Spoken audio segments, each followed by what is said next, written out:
آج کی حدیث شریف کا جو عنوان ہے وہ یہ ہے کہ دولت مندی کا تعلق مال سے نہیں دل سے ہے۔ دولت مندی کا تعلق مال سے نہیں دل سے ہے۔ حضرت ابو ہریرہ رضی اللہ عنہ سے روایت ہے، فرماتے ہیں کہ رسول اللہ صلی اللہ علیہ وسلم نے فرمایا کہ امیری زیادہ مال و اسباب سے نہیں ہوتی بلکہ امیری دل کی مالداری سے ہے۔ امیری زیادہ مال و اسباب سے نہیں ہوتی بلکہ امیری دل کی مالداری سے ہے۔ دل کی قناعت جو ہے نا اس سے امیری شمار ہوتی ہے شریعت مطہرہ کے نزدیک۔ تشریح کے اندر شارحین فرماتے ہیں کہ زیادہ مال و اسباب سے بندہ امیر نہیں ہوتا بلکہ امیری دل کی مالداری سے حاصل ہوتی ہے۔ اب دل کی مالداری کا مطلب کیا ہے؟ کہ جو کچھ بندے کو حاصل ہے اس پر گزارا کرے۔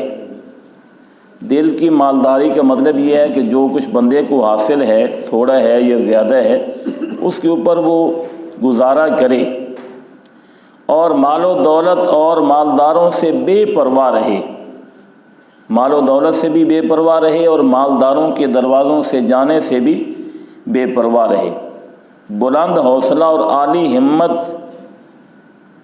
کا مالک ہو، حرص و طمع میں مبتلا ہو، نہ کسی کے آگے دستے سوال دراز کرے۔ یہ مطلب ہے دل کی مالداری کا۔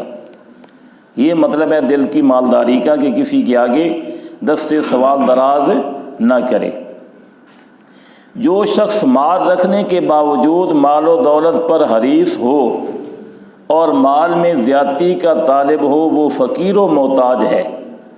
ہم تو فقیر و محتاج اسے سمجھتے ہیں جس کے پاس کچھ نہ ہو، لیکن شریعت کیا فرماتی ہے کہ جو شخص مال رکھنے کے باوجود دولت پر حریص ہو اور مال میں زیادتی کا طالب ہو وہ فقیر ہے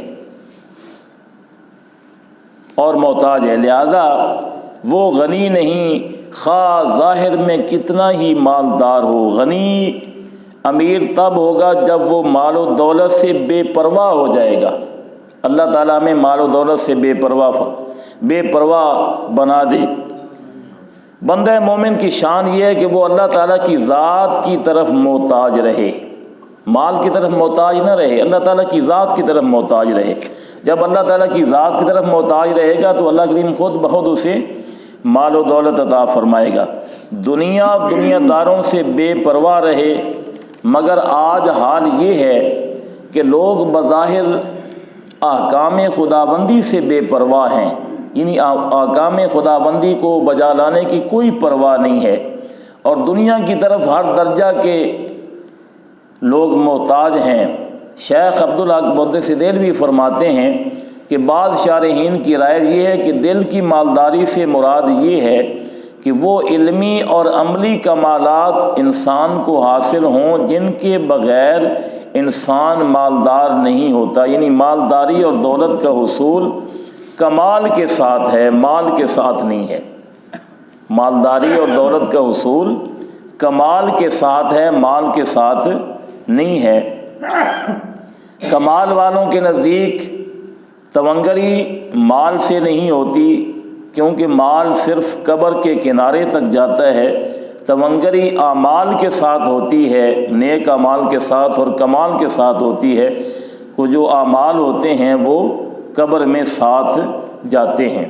تو بڑی آسان ہے اس حدیث مبارک کی تشریح اور توضیح کہ بندہ مومن مال کے ساتھ امیر نہیں ہوتا بلکہ دل کی مالداری کے ساتھ امیر ہوتا ہے۔ اور دل کی مالداری کا مطلب کیا ہے کہ بندہ اللہ تعالیٰ کی ذات کی طرف محتاج رہے، کسی مال و دولت کی طرف محتاج نہ رہے۔ اللہ تعالیٰ ہمیں دل کی مالداری عطا فرمائے، اور جو کچھ اللہ کریم نے ہمیں دنیا کا مال و دولت عطا فرمایا ہے اس کو اپنی راہ میں ضرورت کے مطابق خرچ کرنے کی توفیق عطا فرمائے، حلال طریقے سے مال و دولت کمانے کی توفیق عطا فرمائے۔ وآخر دعوایا ان الحمد للہ رب العالمین۔